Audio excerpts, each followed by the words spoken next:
the visitor these stereotypes or gender dynamics when they encounter them.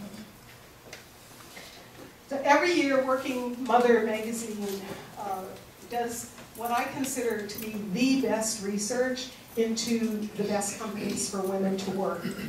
In 2013, I'm sad to say none of the companies on the 100 best companies for working women were Rhode Island companies. But because work expectations and conflicts with the outside world were so important to you, I wanted to take a minute and talk to you about what's happening in the best companies versus what's happening nationwide. So nationwide, flexible work and telecommuting is pretty predominant. How many of you have flexible work or telecommuting? Some of you in functions where it's hard to do that. Direct patient care and stuff. Job sharing, any of you have job sharing? That's the least favorite, that nationwide flexible work, awesome for your least company.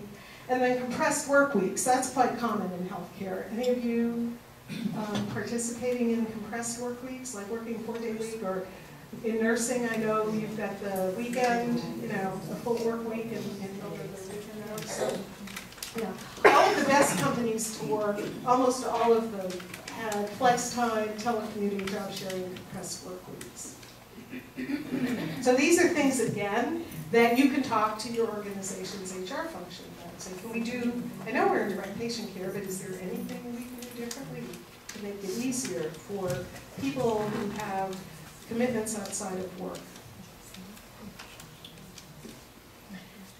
The last thing I want to talk about is 30% of you said that your comments, suggestions, and contributions are discounted. One reason for that can be that if we don't use the language of functional outcomes or business outcomes, if we don't say, this is a good idea because it will help improve our quality score or help reduce readmissions or whatever. So using outcomes language is one way to up the chance of your comments and suggestions not being ignored. But here's another one. Men's brains and women's brains truly are different. There's a lot of research about this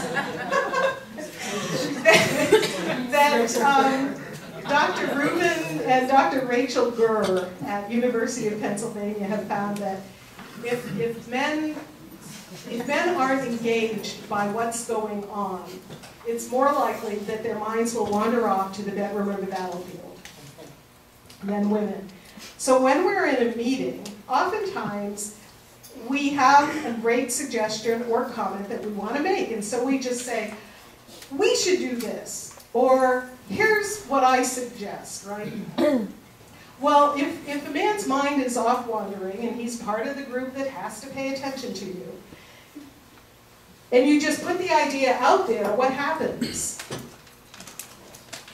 He doesn't even hear it because he's in the bedroom or the battlefield. So there's a technique that if you listen to men in meetings, you'll see how skillfully they use it. They accommodate for this fact. It's called preparatory language. So instead of saying, we should do this, or I think that, you'd say something like, well, as we all know, and it's been proven by data, I think we should do this. Or, Jack, or Jean, that was a really excellent point you made, and I would like to add to it by, and then you make your great suggestion. So the preparatory language gives them time to get back from the battlefield, and pay attention to what you're saying. Make sense? Have any of you ever noticed this phenomenon? I notice it a lot when I'm listening to NPR talk programming, that the men are very, very good at preceding an important point with enough words to give people a chance to focus on what they're about to say. And you can do it too. There's nothing special about it. So, take action. Use preparatory language, especially when you're in a group where there are a lot of men. Or their opinion really matters. You really want to be heard by them. Learn to speak the language of functional and business outcomes. It enhances your credibility, makes you look like a great contributor to the organization, and also helps your comments not be overheard or shunned.